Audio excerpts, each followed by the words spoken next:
Hey everyone, I'm back, and today we're going to be talking about Star Trek II, The Wrath of Khan, and this movie is directed by Nicholas Meyer, starring William Shatner and Leonard Nimoy, and it is the second Star Trek movie, and I've only seen the Calvin timeline. I haven't seen anything before the 2009 film, except for Star Trek The Motion Picture. I haven't seen any of the TV shows, and I wasn't really a big fan of Star Trek The Motion Picture. I just found it to be really dull and uneventful.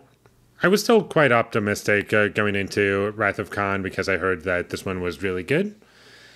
And I gotta say, this one won me over. I really loved this movie. I was blown away by it. It had everything that I was looking for in that first film and just fixed literally every issue that I had with that first film, if not most of my issues with that first film. And sure, there are times where the effects are dated, and sometimes you could imagine how it could have been shown a bit better. But for the most part, that's like my only issue with the movie. I had a really great time with the story. I found it to be entirely compelling and fast-paced. There's always something happening in the plot that it keeps me engaged. And even when there are things that are predictable in terms of what's going to happen, I was not upset by the time we got to that point because I felt as though it was earned to get to that point because of how things were presented. And the music is composed by James Horner this time around, and in the first movie was composed by Jerry Goldsmith, for those who don't know. And the music was well done in this movie, and I also appreciated when this movie chose not to use music, and when it chose to do that, I found those moments to be effective and complementary to the film.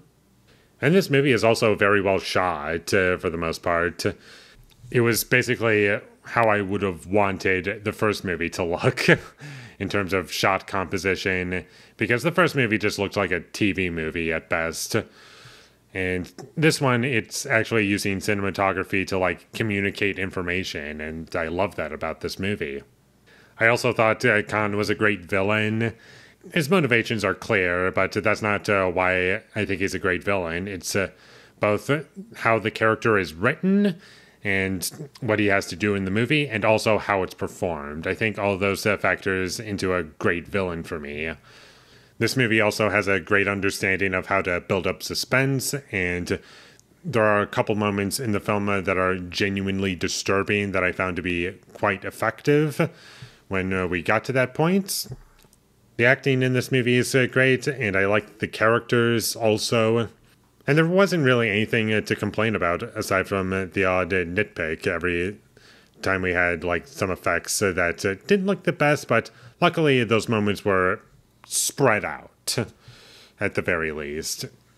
And also, for a lot of it, even though I can figure out how it was done, for me personally, that's just part of the charm of the movie.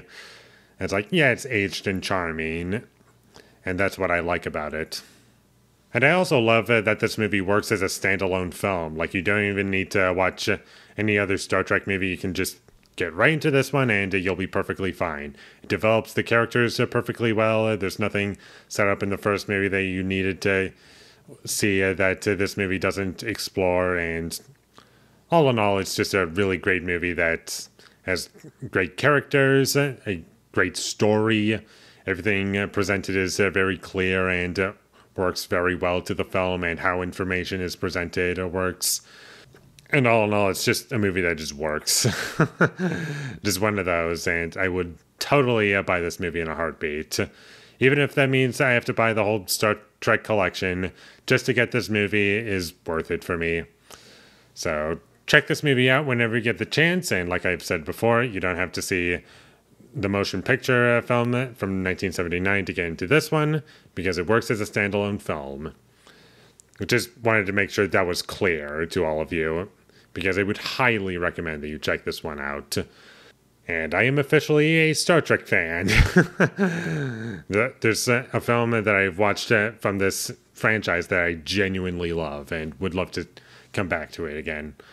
So with all that being said, I'm going to give Star Trek II: The Wrath of Khan a 10 out of 10. Was not expecting to watch this movie and just love it to the extent that I did. Like, I was thinking to myself, oh, this is probably going to be like a good one, but it's so much better than I was expecting it to be, and just hits everything that it needs to and goes beyond that. And it was just compelling from the minute it starts until the moment it ends. Thank you for watching my videos. As always, if you enjoyed this review, be sure to leave a like and comment down below your thoughts of Star Trek II: The Wrath of Khan, and my social media links. They will all be in the description, so follow me there. And last but not least, subscribe to be a part of Foley Nation, and I'll see you when I get my next review up, and that is going to be for Star Trek III: The Search for Spock. So look forward to that, but until I get that up, thank you for watching and have a great day.